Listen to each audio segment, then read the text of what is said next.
ஒரு அமைச்சர்னா எப்படி செஞ்சிருக்கணும், இந்த தொகுதி எப்படி வச்சிருக்கணும்? இந்த தொகுதி நல்லா இருக்குதா?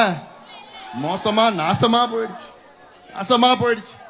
எனக்கு ஒன்னே ஒண்ணுதான், இந்த வருகின்ற தேர்தலில் திமுக இந்த தொகுதியில டெபாசிட் வாங்கக்கூடாது, டெபாசிட்டை இழக்கணும்.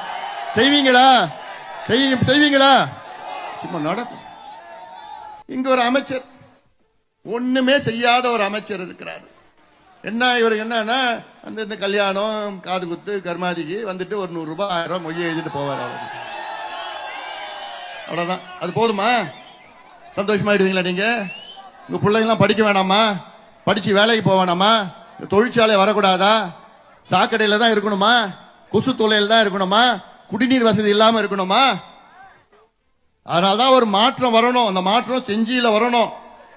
சொன்னாரு பாரு நம்ம முனைவர் தண்டராஜ் அவர்கள், செஞ்சி கோட்டையிலிருந்து அடுத்து எங்க போவோம்? நம்ம செஞ்சாஜி கோட்டைக்கு போகணும்.